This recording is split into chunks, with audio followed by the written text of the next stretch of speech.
Merhaba arkadaşlar, örgü kanalıma hoş geldiniz. Kız çocukları için örgüsü kolay ve güzel tığ işi etek yaptım. Bugün bunun anlatımını sizlerle paylaşmak istiyoruz. Ben bugün bu eteği 1-2 yaş arasındaki bir kız çocuk için yaptım arkadaşlar. Ama siz bu eteği yeni doğan bebek için yapabilirsiniz. Her yaş kız çocuklarınız için yapabilirsiniz. Kendiniz için de yapıp kullanabilirsiniz. Yetişkinler için de uygun bir model arkadaşlar. Tek yapmanız bu bel örgüsünü yapacak olduğunuz çocuğun veya kendinizin beline ölçerek tamamlarsanız istediğiniz ölçüde etek elde edersiniz. Model yerleştirmesini yine benim yaptığım gibi yapabilirsiniz. Büyük yapacaksanız sizin daha fazla model olacaktır. Küçük yapacaksanız arkadaşlar benim yaptığımdan bir veya iki model eksik olacaktır. Bu etek örgüsünde iplik olarak ben bugün sarı renk iplik kullanmayı tercih ettim. Bakın. Bu şekilde sarı renk bir iplik kullandım. Kullandığım iplik üzerinde 100 gram iplikte 320 metre var. Bu iplikten bir yumak iplik bitti. Bu son sırada başka bir ipliğe başladım arkadaşlar. Son iki sırayı ikinci yumak iplik ile ördüm. Tığ olarak 5 numara 3 milimetre tığ kullandım. Ben bugün bu ipliği kullandım arkadaşlar. Siz istediğiniz marka iplik ve renkleri kullanarak bu etek örgüsünü yapabilirsiniz. Koton ipliklerle de yapabilirsiniz. Akrilik ipliklerle de yapabilirsiniz. Yünlü ipliklerle de yapabilirsiniz arkadaşlar. Tercihinize göre. Her iplik ile bu etek modelini yapabilirsiniz. Tığ olarak ben bugün bu tığı kullandım. Sizin eliniz sıkıysa bir numara büyük tığ kullanmanızı tavsiye ederim arkadaşlar. Bak bel örgüsünün buraya da dantel ve kurdale birlikte taktım ben. Siz bunu taksanız da olur, takmasanız da arkadaşlar tercihinize göre. 1-2 yaş için yaptım dedim. Ölçülerini de söylüyorum. Başlamadan önce fikriniz olsun. Etek yüksekliğini ölçüyorum. 25 santimetre. İnç olarak ölçüyorum. 10 inç arkadaşlar. Bu ölçüde 1-2 yaş arası çocuk için güzel bir ölçü. Bu yükseklik tercihinize göre daha kısa da yapabilirsiniz, daha uzun da yapabilirsiniz arkadaşlar. İplik tığı hazırlayalım. Hep birlikte bu kolay ve güzel etek örgüsüne başlayalım. Örgü kanalıma abone değilseniz abone olmayı unutmayın lütfen. Örgü kanalıma abone olmak ücretsiz. Örgü kanalıma ücretsiz abone olup orada bulunan zil şeklini dokunarak açık yaparsanız kanalıma video yüklediğim zaman ilk önce size bildirim gelir. Örgülerimden herkesten önce sizin haberiniz olur. Örgü kanalıma ücretsiz abone olup beğeni ve yorumlarını yapan bütün arkadaşlara ayrıca teşekkür ederim. Hepinize kolay gelsin. İyi çalışmalar. Örgüye ilk önce bel örgüsünü yaparak başlıyoruz. Zincir yapmak için bak ilk ilmeği ben bu şekilde yapıyorum. Size nasıl kolay geliyorsa ilk ilmeği öyle yapabilirsiniz. Zincirleri yapmaya başlıyorum. 14 zincir yapıyorum. 1 2 3 4 5 6 7 8 9 10 11 12 13 14 14 zinciri yaptım. Siz bu bel genişliğine ne kadar istiyorsanız bu zincir sayısını daha az da yapabilirsiniz arkadaşlar. 10 zincir de yapabilirsiniz, 12 zincir de yapabilirsiniz, 15-16 zincir de yapabilirsiniz. Ben bunu yeterli görüyorum. Tığ üzerine iplik alıyorum. 3 ilmek atlıyorum. Trabzan sırası yapıyoruz. 1, 2, 3, 4. ilmek içine ilk trabzanı yapıyorum. Bak bu 3 ilmek atlayarak yaptığımda bir trabzan oluyor. Tığ üzerine iplik alıyorum. Toplam 10 trabzan yapıyoruz arkadaşlar. Bak. 1, 2, 3, 4, 5, 6, 7, 8, 9, 10. Bak 10 trabzan yaptım. Bu ilk başta 3 ilmek atlayarak yaptığımla birlikte 11 trabzan var. Bak 1, 2, 3, 4, 5, 6, 7, 8, 9, 10, 11. Siz bunu 12 trabzan, 13 trabzan yapabilirsiniz, 10 trabzan yapabilirsiniz.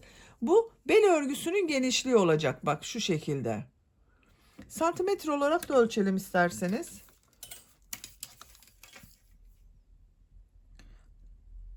4 santimetre genişlik var. Benim yapacağım için bu 4 santimetre yeterli. 3 zincir yapıyorum. 1, 2, 3. Örgüyü çeviriyorum. Tığ üzerine iplik alıyorum. Bak bu sırada trabzanların üzerine yapmayacağız arkadaşlar. Yine trabzan yapacağız. Bak burada 2 ilmek görünüyor bak. 1, 2, 1, 2.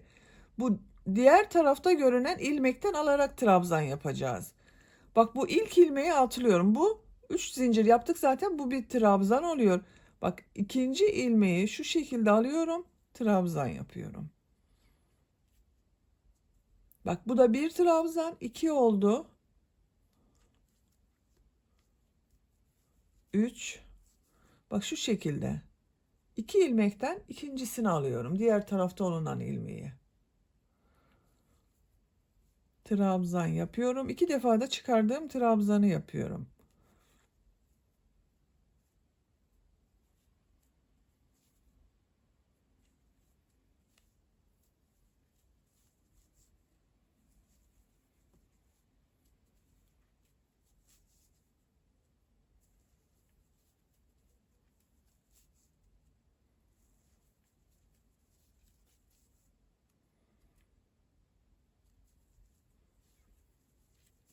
Bak son trabzana geldim. Tığ üzerine iplik alıyorum. Bunu şu şekilde zincirin üzerine trabzan yapıyorum. Kaç trabzan olduğunu sayalım bak. 2, 4, 6, 8, 10, 11. Yine 11 trabzan var. Üçüncü sıradayım. 3 zincir yapıyorum. Örgüyü çeviriyorum. Tığ üzerine iplik alıyorum. Bak yine bu ilk ilmeği değil, İkinci olan ilmekten bu dışta görünen ilmeği alıyorum. Trabzan yapıyorum. Çok kolay arkadaşlar bu örgüyü yapmak. Eliniz alıştığı zaman çok çabuk yapacaksınızdır.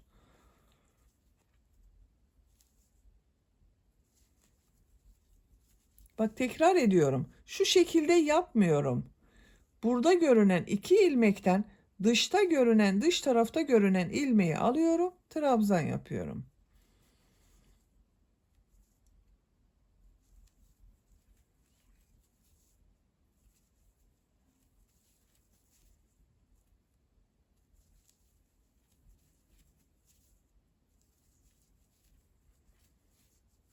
Bak son trabzana geldim yine. Burada bulunan zincir üzerine trabzan yapıyorum. Bakın yine sayalım. 2, 4, 6, 8, 10, 11. Bir sıra üzerinde 11 trabzan var. Dördüncü sıradayım. 3 zincir yapıyorum. Örgüyü çeviriyorum. Bak bu ilk ilmeğe yaparsanız arttırma yaparsınız arkadaşlar. Bu ilk ilmek, bu 3 zincir yaptığımız trabzan oluyor. İkinci ilmekten bak dış tarafta bulunan ilmeği alıyorum. Trabzan yapıyorum. Bak diğer ilmeklerden de aynı şekilde dış tarafta bulunan ilmeklerden alıyorum.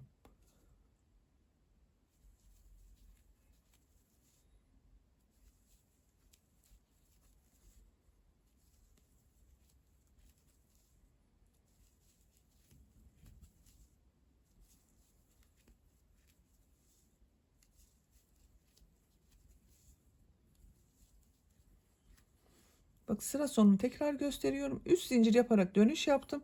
Son zincirin üzerine trabzan yapıyorum. Boşluktan alarak da yapabilirsiniz onu. Yine bak bu bir sıra üzerinde 11 trabzan var. Diğer tarafın görüntüsü bak böyle, iki tarafta aynı oluyor. Bu örgü arkadaşlar yapacak olduğunuz çocuğun veya kişinin, yetişkinler için de yapabilirsiniz. Bunu çocuklar için de yapabilirsiniz. Bel ölçüsüne göre istediğiniz kadar sıra sayısını tekrarlayarak tamamlayalım. Yapacağım ölçüye kadar bak ben bel örgüsünü tamamladım arkadaşlar. Bu şekilde bir şerit halinde yaptım. Kaç sıra yaptığımı sayıyorum bak.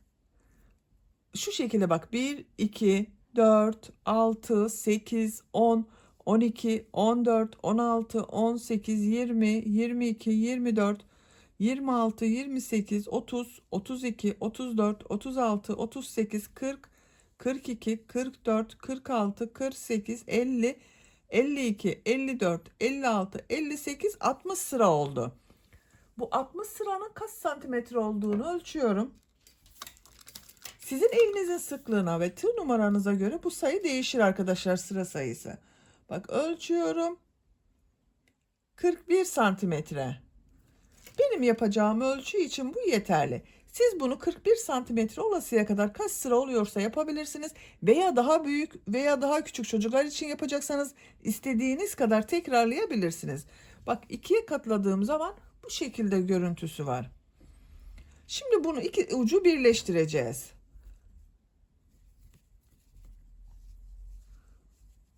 Bak, şu şekilde tutuyorum. Tığı çıkartıyorum. Karşı taraftan. İki tarafta aynı görüntüde olduğu için fark etmeyecektir arkadaşlar. Bak, bu ilk ilmeğe tığı takıyorum. İlmeği aldım. İçinden çekiyorum.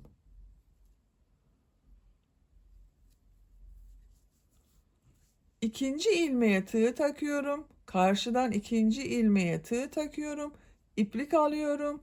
Bak, çektim. Tığ üzerinde bulunan ilmekten de çekiyorum. İlmek kaydırma yapıyorum bak. Diğer ilmeğe tığ taktım. Karşıda bulunan ilmeğe tığ taktım. Bak, iki tarafı birleştiriyoruz. İplik aldım, çekiyorum.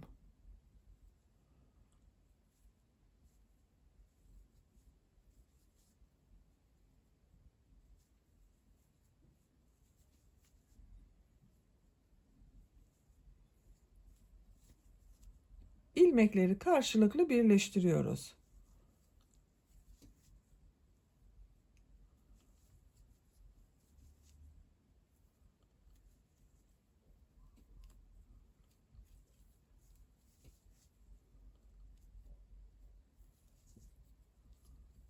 Bak, son ilmeği birleştiriyorum.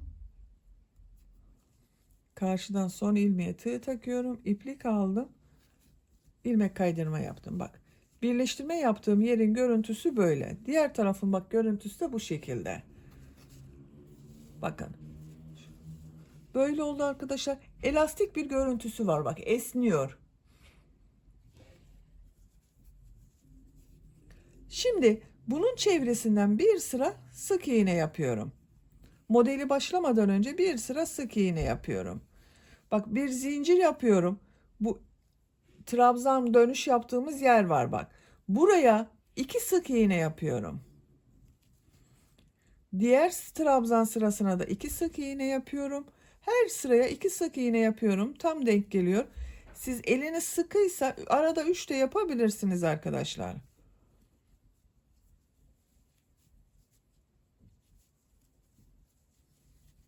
Bak, bu şekilde sık iğne yapıyorum. Sık iğne sırası yaparak sıra sonuna kadar devam edelim. Sık iğne yaparak sıra sonuna kadar tamamladım. Bak, her trabzan sırasına 2 sık iğne yaptım arkadaşlar. Görüntüsü böyle oldu.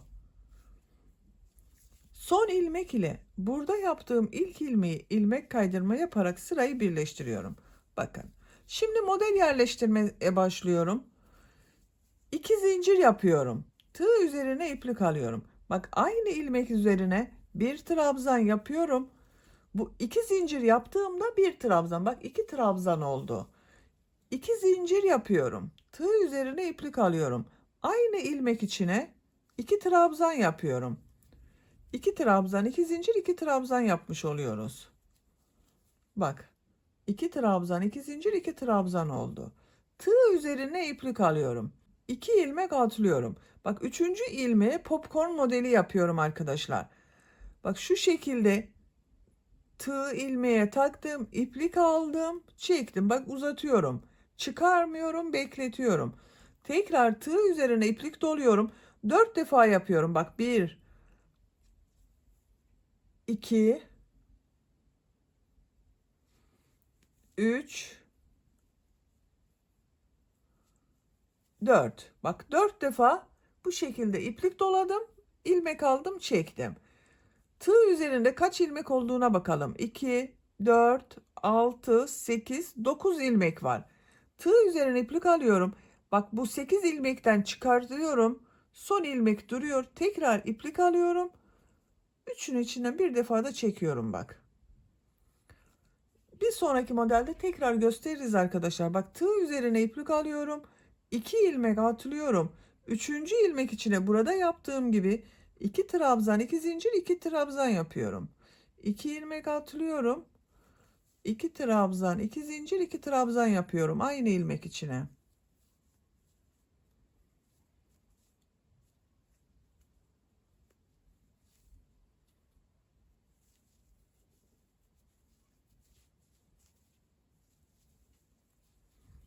Bak 2 trabzan, 2 zincir, 2 trabzan yaptım. Şimdi popcorn modeli yapacağız. Tığ üzerine iplik alıyorum. 2 ilmek atlıyorum. Popcorn modeli için elimi takip ederseniz daha iyi anlaşılır arkadaşlar. Bak 2 ilmek atlıyorum. Tığ ilmeğe taktım. İplik aldım. Uzatıyorum. Bak tığ üzerinde 3 ilmek var. Bekletiyorum. Çıkarmıyorum. Tekrar tığ üzerine iplik doluyorum. İlmek aldım. Bak tığ üzerinde 5 ilmek var. 2 oldu. Tığ üzerine iplik alıyorum. İplik aldım. 3. Tekrar bak tığ üzerine iplik alıyorum. İlmek aldım. Çıkardım. 4 oldu. 4 defa yapıyoruz aynı işlemi. Şu şekilde içinden çektim. Bak. Bu şekilde oldu arkadaşlar. Tığ üzerine iplik alıyorum. 2 ilmek atlıyorum. Üçüncü ilmeğe 2 trabzan, 2 zincir, 2 trabzan yapıyorum.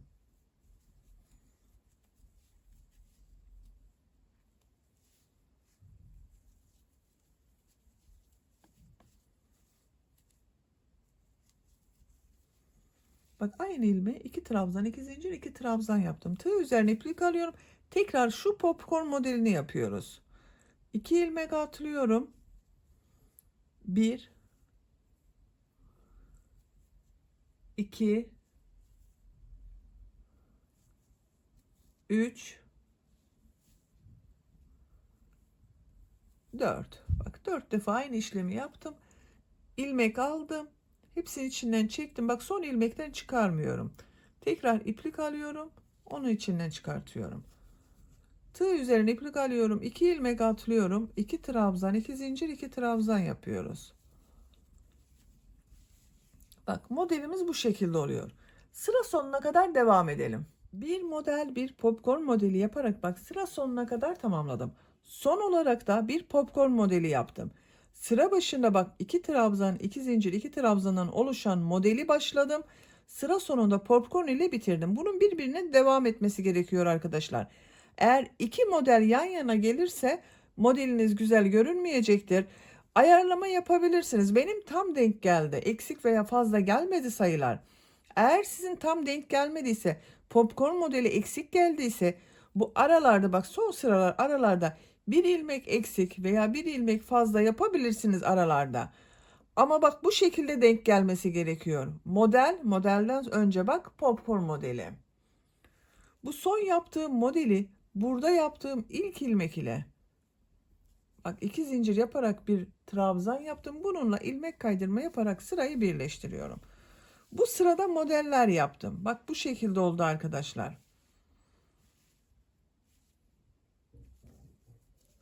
Bu sırada bu modelleri bak popcorn modellerini aynı yapacağız.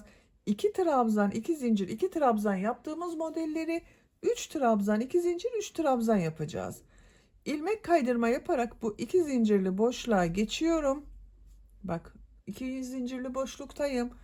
2 zincir yapıyorum. Tığ üzerine iplik alıyorum. 2 trabzan yapıyorum.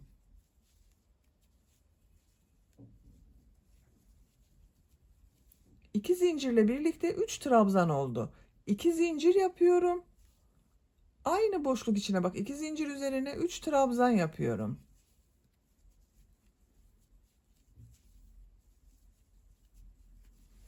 Üç trabzan, 2 zincir, 3 trabzan oldu. Tığ üzerine iplik alıyorum. Bak bu popcorn modelinin üzerinde bulunan ilmek var.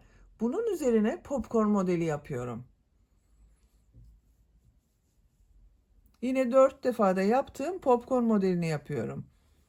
3, 4. Tığ üzerine iplik alıyorum. Bu 2 zincirli boşluğa 3 trabzan, 2 zincir, 3 trabzan yapıyorum.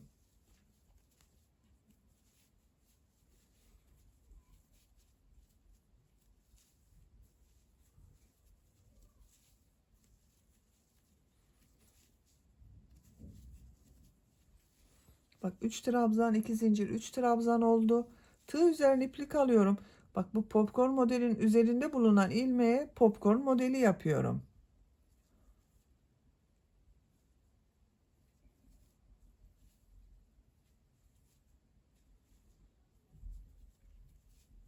Tığ üzerine iplik alıyorum. Bu model ortasına 3 trabzan, 2 zincir, 3 trabzan yapıyorum.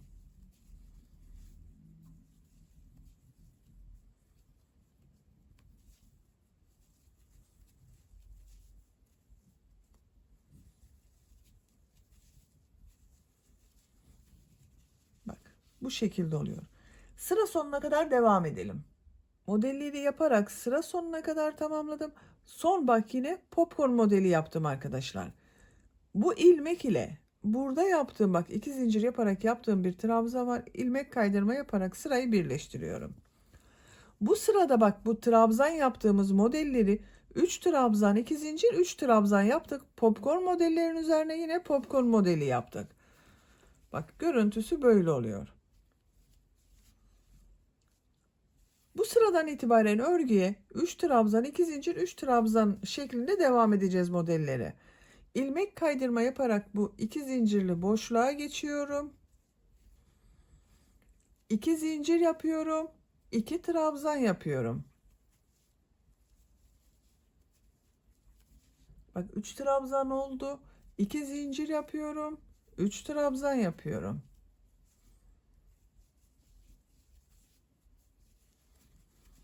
Üç trabzan, 2 zincir, 3 trabzan. Tığ üzerine iplik alıyorum. Bu popcorn modelinin üzerinde bulunan bak bu ilmeğe popcorn modeli yapıyorum.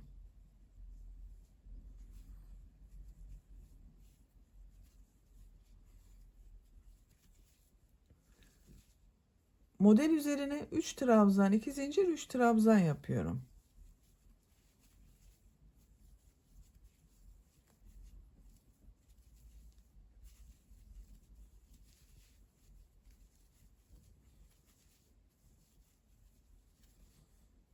Tığ üzerine iplik alıyorum. Popcorn modelin üzerine popcorn modeli yapıyorum.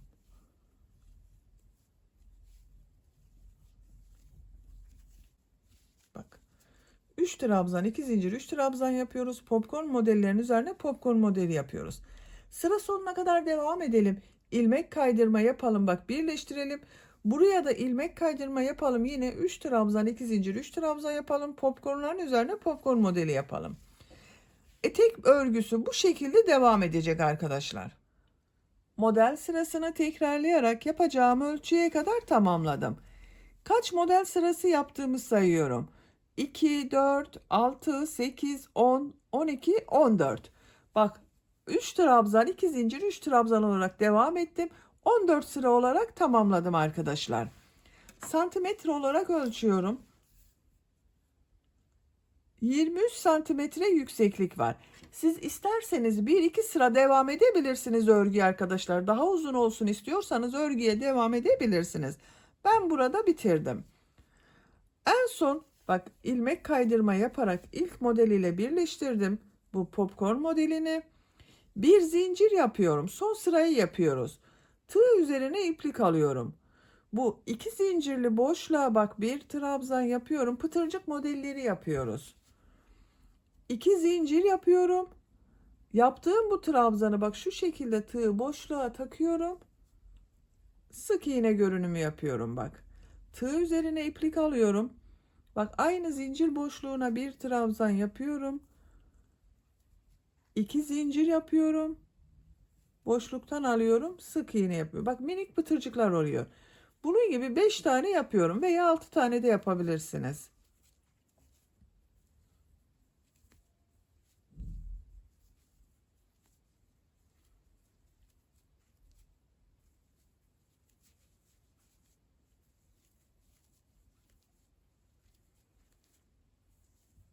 Bak. 1, 2, 3, 4, 5 pıtırcık modeli yaptım. Bir zincir yapıyorum. Burada yaptığım bak popcorn modelinin üzerinde bulunan ilmeğe sık iğne yapıyorum. Bir zincir yapıyorum. Diğer model ortasında bulunan iki zincirli boşluğa pıtırcık modelleri yapıyorum. Bak bir trabzan yapıyorum. İki zincir yapıyorum. Bunu şu şekilde bak boşluktan alıyorum. Sık iğne yapıyorum. Trabzan yapıyorum. İki zincir yapıyorum. Tığ üzerine iplik almadan tığı boşluğa takıyorum. Sık iğne yapıyorum.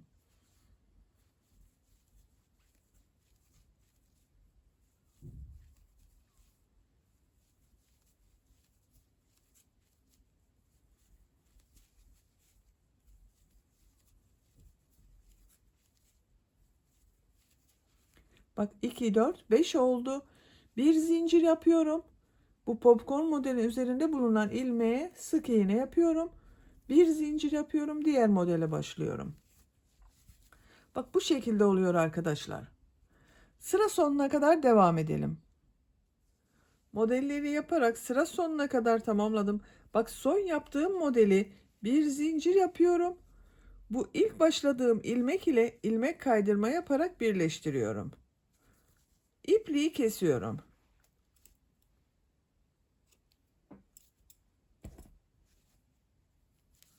Bakın çok güzel oldu arkadaşlar buranın oyası.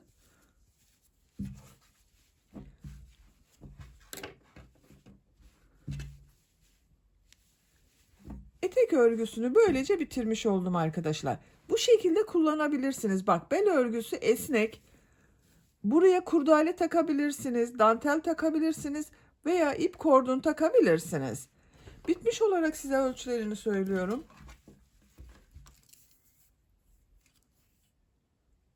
Etek yüksekliği 25 santimetre. Genişliğini ölçüyorum. 23 santimetre, esneyeceği için daha geniş olacaktır arkadaşlar. Bu ölçüde 1-2 yaş arası çocuk için güzel bir ölçü oldu. Beni dinlediğiniz ve izlediğiniz için hepinize çok teşekkür ederim. Örgü kanalıma abone değilseniz abone olmayı unutmayın lütfen. Örgü kanalıma abone olmak ücretsiz. Örgü kanalıma ücretsiz abone olup orada bulunan zil şeklini dokunarak açık yaparsanız kanalıma video yüklediğim zaman ilk önce size bildirim gelir. Örgülerimden herkesten önce sizin haberiniz olur. İzlediğiniz videolarıma beğeni ve yorumlarınızı yaparsanız çok sevinirim arkadaşlar. Sizlerle yeni örgülerde görüşmek dileğiyle. Hoşça kalın, sevgiyle kalın.